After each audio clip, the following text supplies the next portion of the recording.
안녕하세요. 반갑습니다. 저는 인구교육 강사 오정숙입니다. 대한민국은 지금 굉장히 위기에 빠져 있습니다. 데이빗 콜먼이라는 인구학자는 대한민국은 300년 후에 지구상에서 사라지는 최초의 국가가 될 것이다 라는 예언을 했고, 또 물론 얼마 전에는 올해 이분이 다시 그 말을 바꾸어서 뭐 그렇지 않을 것 같기도 하다라는 이야기는 했습니다만, 일단 대한민국이 위기에 빠져 있는 것은 분명한 것 같습니다. 대한민국은 저출산에 덫에 걸렸다, 뭐 인구 절벽 위에 서 있다 하고 세계 각국에서 학자들이 예언을 하고 있거든요. 그 정도로 이 인구 문제는 대한민국을 위기에 빠뜨리고 있다는 이야기입니다. 실제로 이게 지금 저출산 고령 사회라는 것은 우리가 모두 다 인지하고 있는 부분입니다. 출산율은 낮아지고 의학의 발달이라든지 뭐 경제의 발달로 나이 들어서까지 오랫동안 잘 살 수 있잖아요. 그런 것들이 우리 사회를 위기에 빠뜨리고 있다는 겁니다.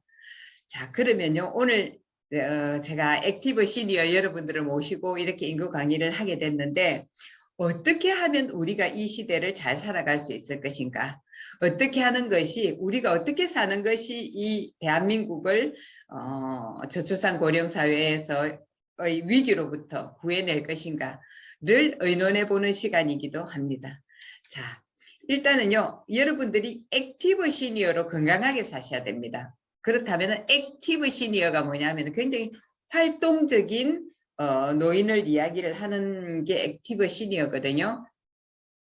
은퇴를 하고 나서도 내가 소비 생활이라든지 아니면 여가 생활이라든지 사회 활동이라든지 이런 모든 것에 적극적으로 참여하고 뭐 5, 60대의 부력 그런 사람들 이야기를 하게 되는데요.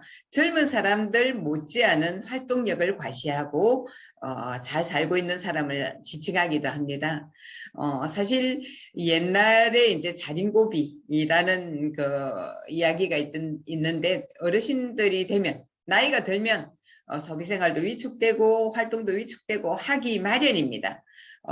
정신적으로는 아직까지 젊을 수 있으나 몸이 일단은 좀 따라주지를 않는 부분도 없지 않거든요. 근데 그걸 어떻게 잘 관리하면서 살면은 액티브 시니어가 될 수 있느냐에 대한 이야기를 하자는 겁니다.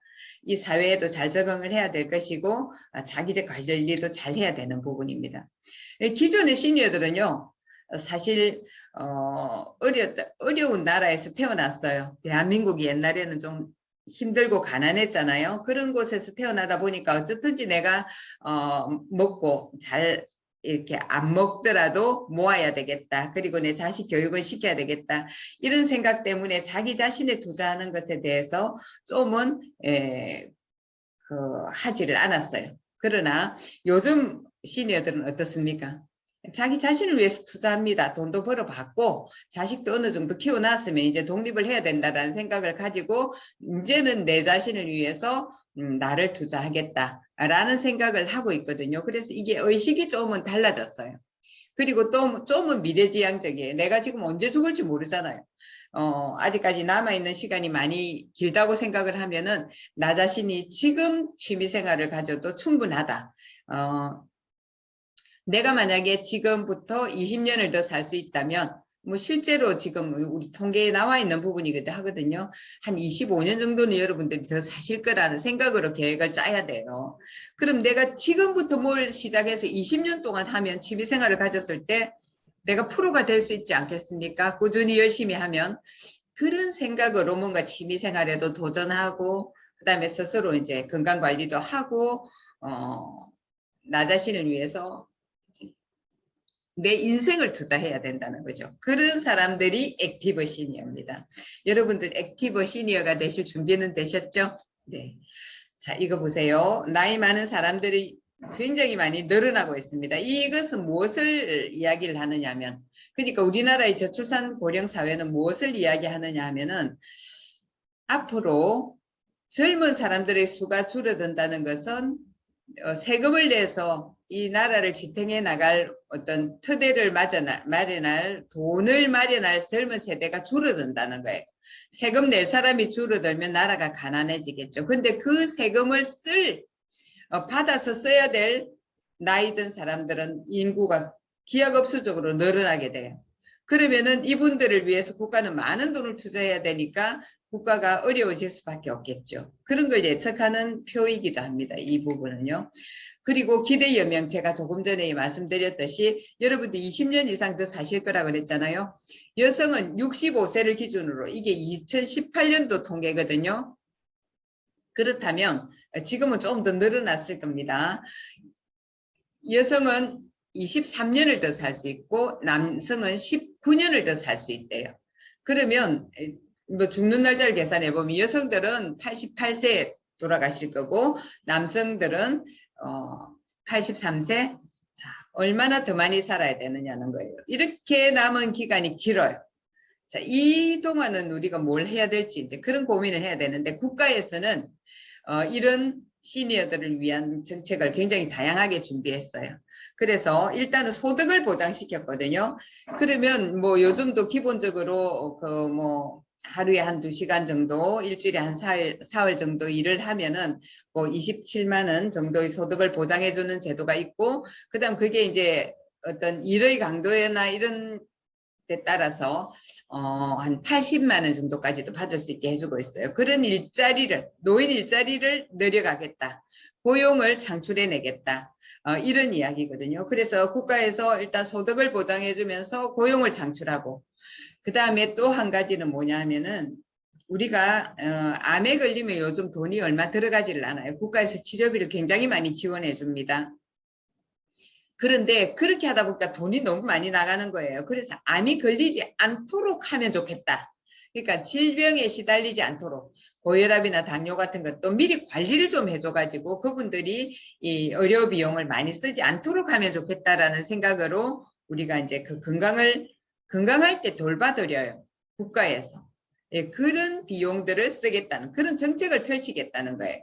그러면은 건강할 때 내가 건강을 관리할 수 있게 걷는 방법이라든지 아니면은 뭐 이렇게 식단이라든지 이런 것에 대한 교육도 하고 이렇게 해서 지금 현재 우리나라의 정책을 펼쳐 나가고 있어요. 시니어에 대한 정책을.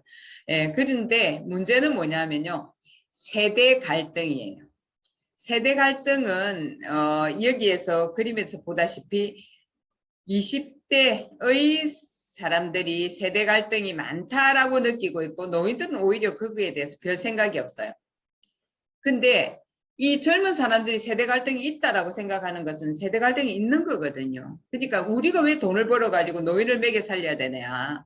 노인이 없으면 우리가 돈을 벌어서 그런 비용을 많이 쓰지 않아도 되지 않느냐. 이런 생각을 가진다고 생각해 보면 사실은 참 소름 끼치는 일이기도 합니다. 그래서 이런 갈등이 없어지기에 우리가 스스로 행동을 잘 해야 되겠다.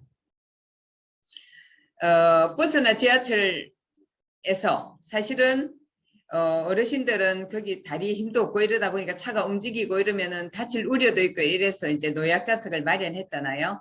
그러면 그 노약자석에 앉는 건 당연합니다. 그런데 사실은 젊은 사람들 다 하루 종일 일하고 아니면은 이렇게 그 몸을 쓰고 머리를 쓰고 하다 보면 너무너무 피곤하고 힘들어서 내가 출근길, 퇴근길 정도에서는 좀 자면 좋겠다 아니면 좀 쉬면 좋겠다 이런 생각을 가질 수도 있는 거거든요. 그런 사람들에게 자리를 억지로 내놔라라고 양보를 요청할 수는 없어요. 그런 노인들을 보면 우리가 같은 노인이 봐도 좀 보기가 싫거든요. 그리고 또 다짜고짜로 반말부터 언제 봤다고 반말을 하느냐. 내 아들 같고 내 자식 손자 같아서 내가 반말을 하는데 뭐가 친근감의 표현이다라고 할 수 있으나 듣는 사람이 불편하면 그것은 안 되는 이야기거든요. 그래서 듣는 사람이 불편하지 않고 존중받는 느낌을 가질 수 있도록 반말을 하지 않고 존댓말을 하는 게 참 좋겠다. 그리고 또 새치기를 아무렇게나 하는 어르신들 계시잖아요. 물론 피곤하고 힘들고 줄 서 있기가 힘드시겠죠. 그러나 모든 줄 서 있는 사람들이 힘든 건 똑같거든요. 이런 일들을 하시는 어르신들은요. 같은 노인이 봐도 싫어요. 옆에 사람들이 친구가 봐도 민망해요. 그 사람하고 친구하고 싶어 하지 않아요. 그래서 그런 일들을 하지 않고 건강한 사고방식을 가지는 게 참 좋겠다. 이렇게 하지 않아야지 우리가 세대 갈등이 생기지 않는다. 라는 것을 조금 생각해 주셨으면 좋겠습니다. 액티브 시니어들이요, 젊은 사람들하고 소통하는 사람들 굉장히 많아요. 이 박말래 할머니는 뭐 이게 요리라든지 이런 거 잘하시거든요. 이 유튜브에 검색을 해보면은 이분도 이게 조회수가 제법 높아요. 뭐 시니어의 BTS다 이렇게 이야기를 할 정도로 인기가 좋고요. 그 다음에 또 할담비라고 내가 미쳤어 정말 미쳐서 하는 노래를 이분이 뭐 춤을 추면서 하는데 정말 너무 좋아요. 아무튼 그 영상도 참 괜찮은 것 같고, 그 다음에 또 먹방 할머니 유튜버 찍고 계시는 분 계신데, 이런 분들도 굉장히 아주 젊은 세대와 소통하기 위해서 유튜브를 적극적으로 활용하는 그런 분들이라고 볼 수도 있거든요. 자, 요건 그냥 영상은 넘어가도록 하겠습니다. 여기서 보면요, 또 액티브 시니어로 활동하시는 분 보면은 임종서 할머니, 서영갑 할아버지, 나이가 80인데도 불구하고 정말 젊으세요. 저런 몸을 유지할 수 있다는 것은 뭐 젊은 사람도 저런 몸을 가질 수가 없죠. 예, 너무 멋져 보이시고 참 존경할 만한 분이라는 생각이 들고, 조 바이든 대통령도 역시 마찬가지로 연세가 드셨지만 저 나이에 젊게 사시니까 대통령도 하실 수 있는 게 아닌가라는 생각이 들면서요. 저는 이 김칠도 어르신 65살에 모델로 데뷔해서 열심히 활동하고 계시는 모습을 보니까 정말 멋지다는 생각이 들고, 제2의 자기 직업을 그런 식으로 선택해서 가는 것은 참 좋은 일이다라는 생각이 들었습니다. 예, 뭐 백발의 차성원이라고 불리기까지 하는데, 이분 인터뷰 잠깐만 들어보고 갈까요? 안 나오네요. 자, 그러면 이제 여러분들이 액티브 시니어인지 아닌지 일단은 좀 진단을 한번 해볼 필요는 있다는 생각이 듭니다. 그래서 한번 여기에 몇 개가 맞는지 한번 살펴보세요. 스스로 실버 세대라 칭하는 것을 원하지 않는다. 실버 세대. 뭐 별로 그렇게 썩 좋은 어감은 아닌 것 같아요. 난 젊게 사는데 뭐 어르신 이렇게 불리운다든지 실버 세대라는 말 별로 듣고 싶어 하지 않을 것 같아요. 그 다음에 소비에 대한 거부감이 없으며 취향이 약간은 젊은 편이다. 사실 저도 나이가 조금 자꾸 먹어갈수록 이렇게 옷도 좋은 옷을 많이 안 사게 되고 뭐 사는 것도 좀 줄이게 되고 이렇게는 해요. 그러나 나를 위해서 적당하게 꾸미고 쓸 줄은 알아야 되겠다라는 생각은 있거든요. 그래서 이런 소비에 대한 거부감을 가지지 않고 일단은 나를 위해서 돈을 좀 쓰는 것은 참 필요하고, 그다음 조금은 젊게 사셔야 돼요. 내 나이보다 최소한 요즘은요, 한 10살 이상은 젊게 보여야 된다는 생각이 들거든요. 내가 65인데 65까지 보이고 싶진 않으시잖아요. 55 정도면은 뭐 더 젊어 보이면 좋지만 수용해 주겠다 라고 생각을 하면서 조금은 젊게 사시고 디자인이나 스타일도 조금은 젊은 것을 좀 추구하시는 게 좋은 것 같아요. 그 다음에 손자, 손녀나 주위 사람들에게 선물하는 것을 즐긴다. 선물이라는 게요, 우리가 받아보지만, 그리고 줘보기도 하지만 꼭 비싼 걸 받고 하는 게 좋은 것은 아니라는 것 같아요. 예, 물론 좋죠. 비싼 걸 주면. 그러나 그게 또 받는 사람은 약간 부담스러울 수도 있고 주는 사람도 부담스럽거든요. 그러니까 그것을 그냥 좀 싼 선물이지만 그 사람에게 어울리는 거, 배려된 느낌이 드는 것, 아니면 내가 직접 만드는 것, 이런 것을 직접 선물을 한다면은 굉장히 주는 즐거움이 굉장하잖아요. 받는 사람도 물론 즐거워하겠지만, 그래서 좀 선물을 남에게 좀 하는 걸 즐기면 좋겠고요. 그 다음에 외모와 건강관리에 관심이 많아야 됩니다. 나한테서 나이가 들면 저절로 냄새가 나고, 예. 그런 것들을 몸을 깨끗하게 씻으면 냄새도 안 나고 좋은 냄새를 풍길 수 있도록 노력을 해야 되고요. 그 다음에 내가 뭐 잘 걷지도 못하는 사람을 누가 뭐 같이 놀자고 하겠습니까? 그래서 내 건강은 내가 지키도록 매일 걷는 습관도 참 중요한 것 같습니다. 자, 거기에 관심이 있는지, 그 다음에 일에 대한 욕심이 있다.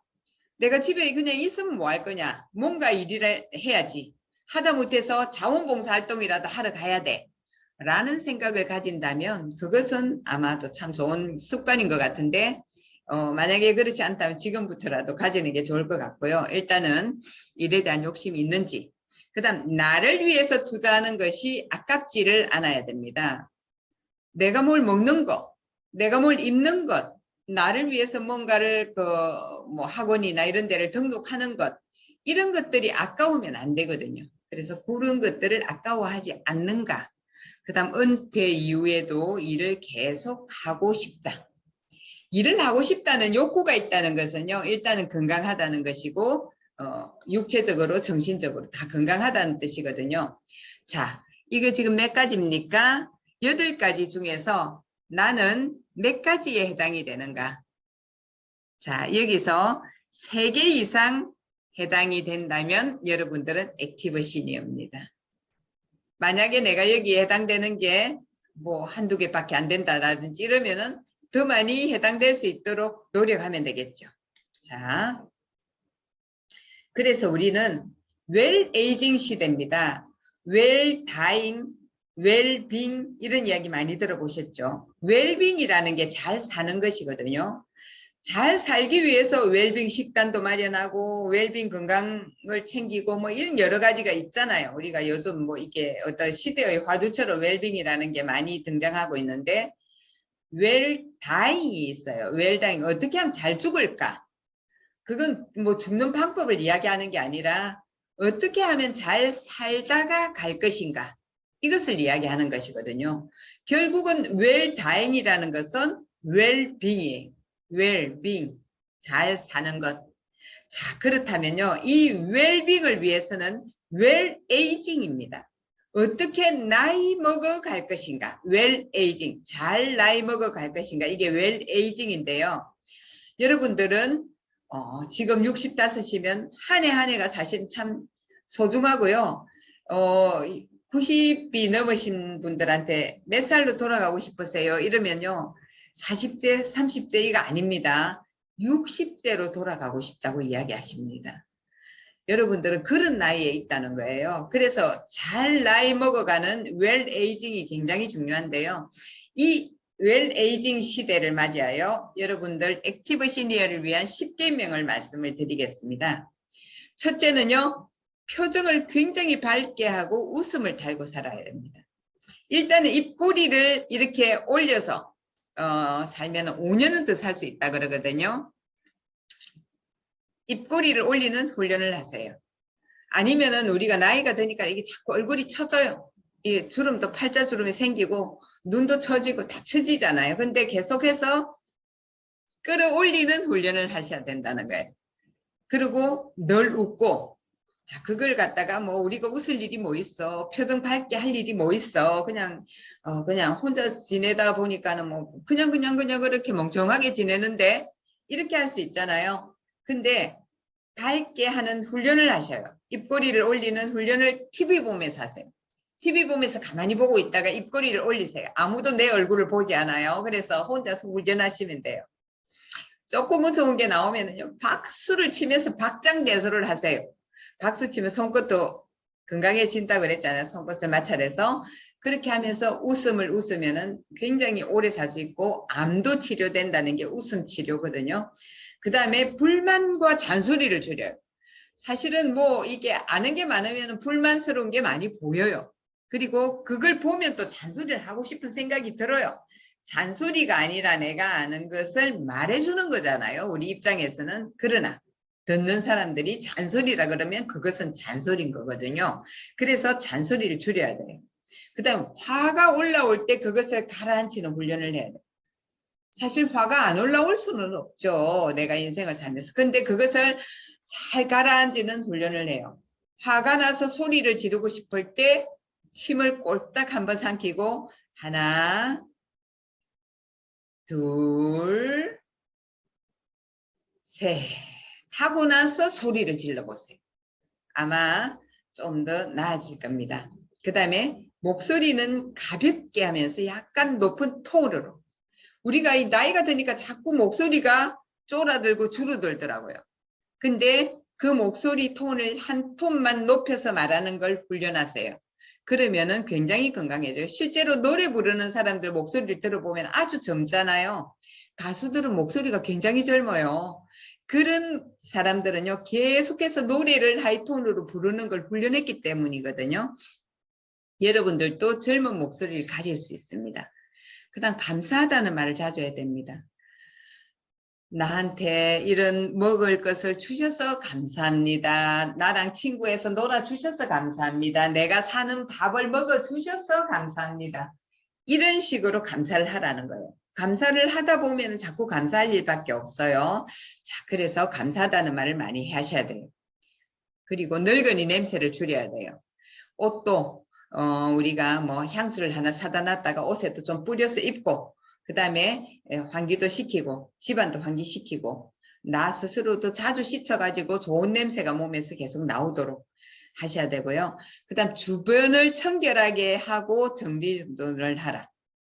사실 정돈하는 것은요, 저도 좀 잘 못하긴 하는데 버리는 데서 이 정돈이 시작되거든요. 잘 버리기가 힘들어요. 근데 결국은 내 자식이나 내 짐을 정리하는 사람이 나중에 내가 죽었을 때 도대체 무엇을 이렇게 쓸데없는 걸 많이 갖고 나한테는 굉장히 중요한 것이라도 그네들에게는 정말 쓸데없는 물건일 수 있거든요. 그래서 내가 그것을 버려야 돼요. 버리지 않으면 정리가 안 되거든요. 그래서 물론 가볍게 사는 게 참 중요하거든요. 몸도 가볍게, 마음도 가볍게, 옷장도 가볍게, 물품도 가볍게, 주변을 전부 다 사람도 정리하셔야 돼요. 쓸데없는 사람을 많이 만나고 이렇게 하는 것들도 사실 힘든 부분이거든요. 그래서 사람도 정리하고 물건도 정리하고 적당하게 정리는 하셔야 돼요. 저도 이제 이거 짙은 옷을 입고 있다 보니까 밝은색 옷을 입으면 좋답니다. 그러면은 보는 사람도 나로 하여금 밝아지고 나도 스스로 밝아지고 그리고 실제로 요즘 우리가 얼굴이 좀 안 받쳐주잖아요. 나이가 들면은. 근데 밝은 옷을 입으면 얼굴이 화사하게 살아날 수 있거든요. 그래서 밝은 색깔 옷을 입고 적당한 운동은 정말 필수예요. 운동을 적당하지 하지 않으면은 내가 건강을 유지할 수도 없고 그렇게 건강을 유지하지 못한다면은 오래 살기도 힘든다는 겁니다. 그래서 적당한 운동을 하는데요. 운동하는 친구를 마련하는 게 참 좋은 것 같습니다. 일주일에 뭐 수요일은 등산 가는 날, 그럼 등산 친구들이 있겠죠. 혼자서 등산을 못 가니까. 아니면은 뭐 저 강변을 산책하는 친구들 마련해 놓는 거예요. 자, 우리가 몇 시부터 매일 저녁 8시에는 뭐 어디에서 만나자 라고 정해 놓는 거예요. 그래서 올 수 있는 사람은 다 그 자리에 오는 거야. 그래서 함께 만나서 산책을 하는 거죠. 그런 식으로 그 다음에 그런 친구들을 내가 취미생활을 같이 하는 친구 그 다음에 뭐 운동을 같이 하는 친구 이런 것들을 적당하게 시간대별로 이렇게 계획을 짜서 일주일이 바쁘게 그렇게 지내는 것도 참 좋은 것 같습니다. 그래서 아무튼 적당한 운동은 필수 사항입니다. 그 다음에 몸과 머리를 많이 써야 됩니다. 몸을 쓰는 것은 운동을 한다든지 아니면 조금씩 움직이면서 집안일을 한다든지 뭐 이렇게 몸을 많이 쓰는 것을 이제 활성화시켜야 되죠. 그냥 가만히 앉아서 이거 가져와라 저거 가져와라 이게 아니라 스스로 작지만 자꾸 움직여야 돼요. 그렇게 움직일 수 있는 공간을 집에다 마련하는 것도 중요하거든요. 실제로 이제 이게 노인이 되면은 집에 턱을 좀 없애는 그런 작업도 해야 된다고 하잖아요. 그래서 턱을 좀 없애고 집 안에서라도 왔다 갔다 할 수 있게 우리가 뭐 계단 오르는 게 굉장히 좋은 운동이라고 하더라고요. 그러면은 몸을 움직일 때 비가 오고 이러면 외출을 잘 못하잖아요. 너무 추우면 너무 더우면 외출하기가 힘들잖아요. 그럴 때 몸을 쓰기 위해서는 어때요? 계단을 오르는 그런 운동이라도 이렇게 이게 뭐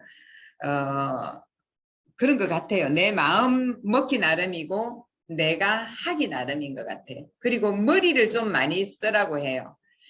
실제로 우리가 TV만 이렇게 계속 보고 있으면 바보 상자라고 그게 이제 바보가 되어 간다라고 이야기를 하는데 요즘은 TV를 계속 보고 있으면은요, 뭐 굉장히 유식해지는 것 같아요.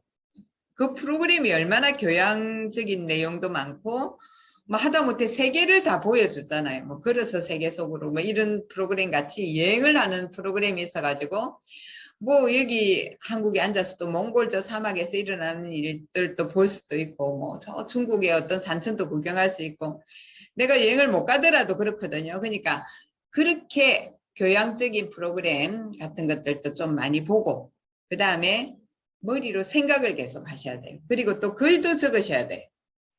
하루에 100자 이상을 좀 적으면 좋겠다라는 생각을 저는 하고 있거든요. 그래서 저도 뭘 아침마다 계속 이제 이렇게 적는데, 그게 종교 활동이면 또 뭐 나름대로 어떤 신념도 있지 않겠어요? 뭐 절에 다니시는 분은 반야신경을 적는다든지 뭐 또 성경을 필사한다든지 이렇게 해서 글씨도 자꾸 안 적으면 자꾸 회화되거든요. 그리고 글씨가 잘 안 돼요. 그래서 뭔가를 그걸 적고 그다음 그걸 외우고 외워서 적으면 더 좋겠죠. 그 생각하고 해서 머리를 계속해서 쓰는 훈련을 우리가 하는 것이 좋습니다. 자, 이렇게 액티브 시니어로 살기 위해서 여기에 뭐 10가지를 이제 지금 이야기를 해놓기는 했는데요.